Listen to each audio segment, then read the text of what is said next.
Today, I'm filing applications for warrants of arrest before Pre-Trial Chamber 1 of the International Criminal Court in the situation in the state of Palestine.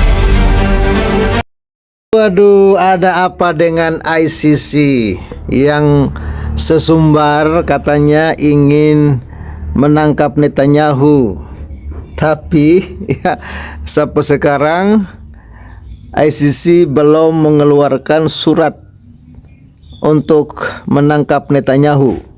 Bahkan kabarnya surat tersebut batal ya dibuat ya atau belum dibuat oleh ICC.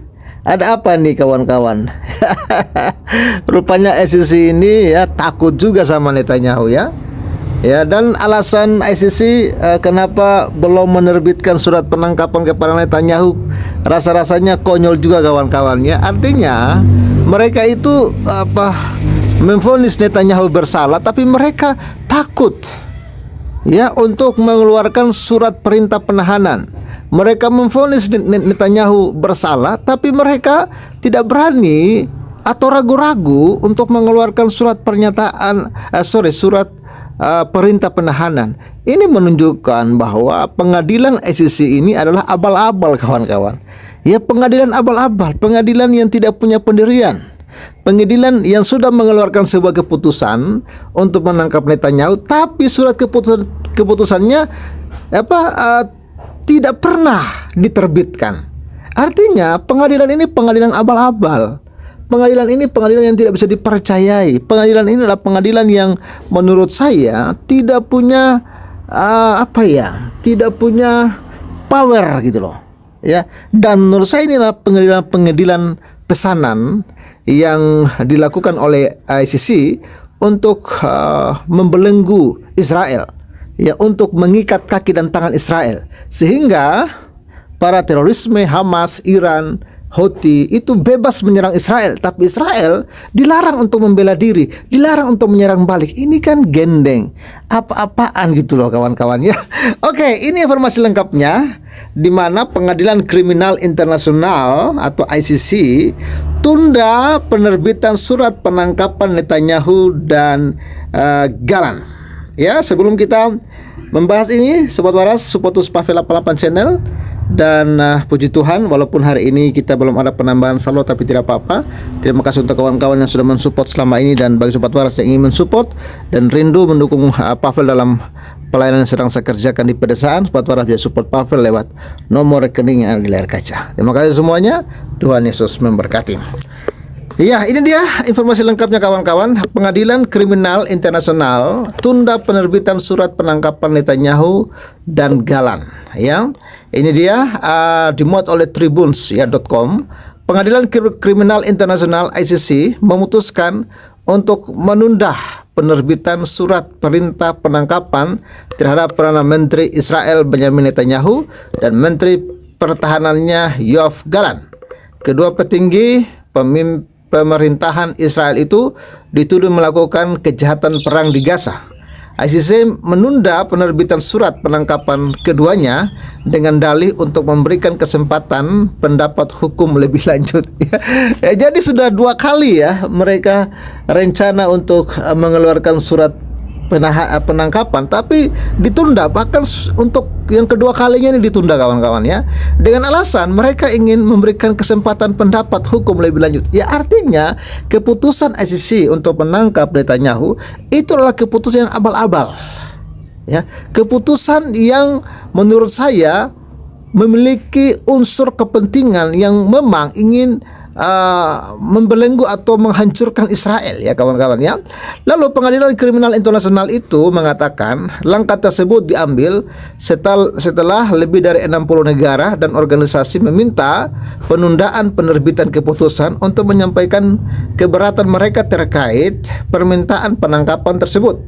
Pengadilan menambahkan mereka memberikan waktu kepada negara, bagian dan pihak yang berkeberatan hingga 6 Agustus untuk menyampaikan pendapat mereka ke kantor Jaksa Agung Karim Khan, kata laporan Kaberli Rabu 24 bulan 7 2024. Mei lalu, Jaksa Pengadilan Kriminal Internasional mengajukan permintaan ke pengadilan untuk mengeluarkan surat perintah penangkapan atas tuduhan melakukan kejahatan perang dan genosida terhadap kemanusiaan sehubungan dengan perang di Gaza dan serangan 7 Oktober lalu terhadap Netanyahu dan Galan.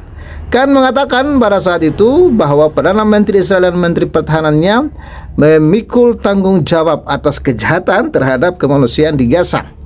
Amir Khan menambahkan bahwa bukti menyimpulkan bahwa para pejabat Israel secara sistematis merampas hak-hak dasar kehidupan warga Palestina dan bahwa Netanyahu dan Galan terlibat dalam penyebab penderitaan dan kelaparan warga sipil di Gaza.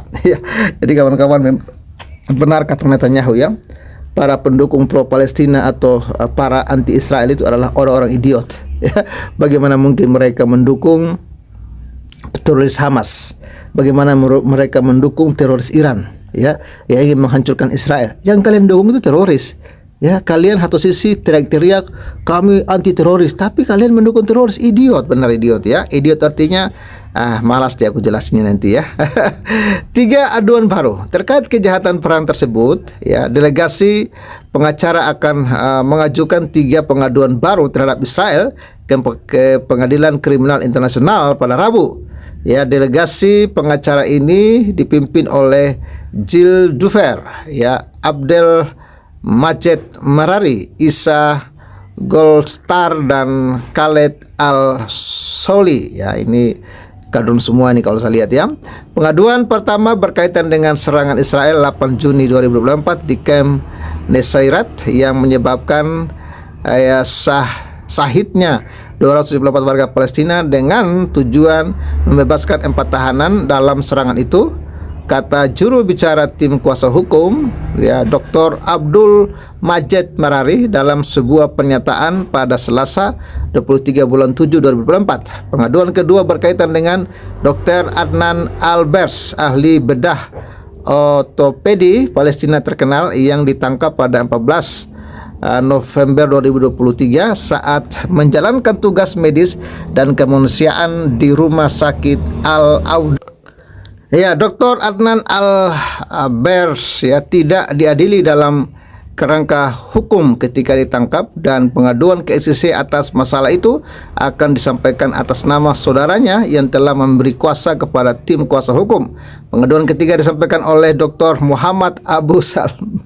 Ini semua kadrun semua yang lapor ini yang mengadu seorang dokter anak dan direktur Rumah Sakit Al-Shifa yang ditangkap pada tanggal 15 November 2023 dengan tuduhan palsu bahwa ia memiliki pangkalan militer yang dilindungi oleh rumah sakit tersebut. Selama diciduk, Dr. Muhammad Abu Salamiyah langsung menjadi sasaran penyiksaan dan penganiayaan di 2 penjara Israel seperti diberitakan Al-Hard TV. Israel tidak dapat membuktikan tuduhan terhadapnya dan dia dibebaskan bersama 50 orang lainnya pada tanggal 1 Juli 2020.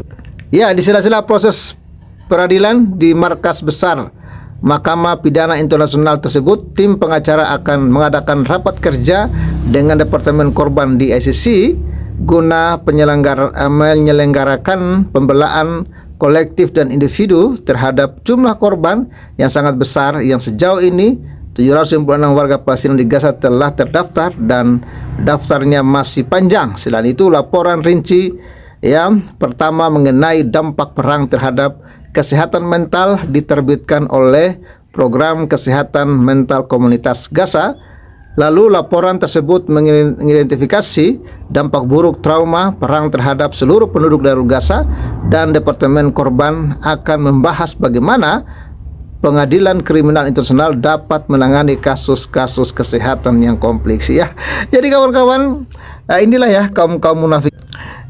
Kebencian mereka pada Israel ini sudah sangat-sangat mendalam sehingga mereka ketika Israel melakukan langkah yang keras untuk melawan musuh-musuhnya, seakan-akan Israel tidak berhak untuk membela diri Jadi Israel itu hanya boleh diserang tapi tidak boleh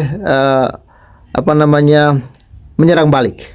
Israel hanya pantas untuk dimusnahkan tapi tidak boleh Israel untuk membela diri. Inilah kaum-kaum radikal, kaum-kaum pembenci Israel ini Mereka itu benar-benar jahat ya, dan menginginkan kehancuran Israel. Ya, mereka ingin supaya Israel itu musnah dari muka bumi, tapi sayangnya ya, Israel masih terlalu kuat.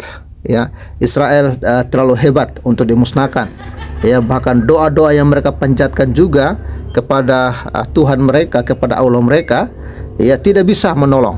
Ya, Israel masih terlalu tangguh untuk dihancurkan kawan-kawannya, walaupun segala macam intrik ya yang mereka lakukan, bahkan menunggangi ICC, ya menunggangi PBB untuk menghancurkan Israel, tapi sayangnya ya Israel sampai hari ini masih teguh, masih kuat ya.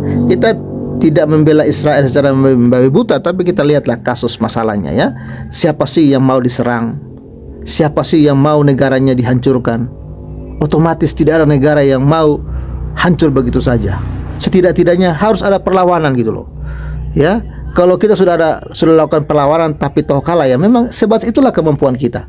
Tapi kalau kita melakukan perlawanan dan kita menang, ya berarti memang ya kita kuat gitu loh. Nah, jadi sebenarnya ini hanya masalah mereka sudah tidak sanggup untuk melawan Israel, lalu mereka mencari-cari alasan untuk menghancurkan Israel. Inilah cara intrik-intrik kadrun ya untuk memusnahkan Israel. Ya, begitu kawan-kawan. Salam waras, God bless you and bye-bye. Salam.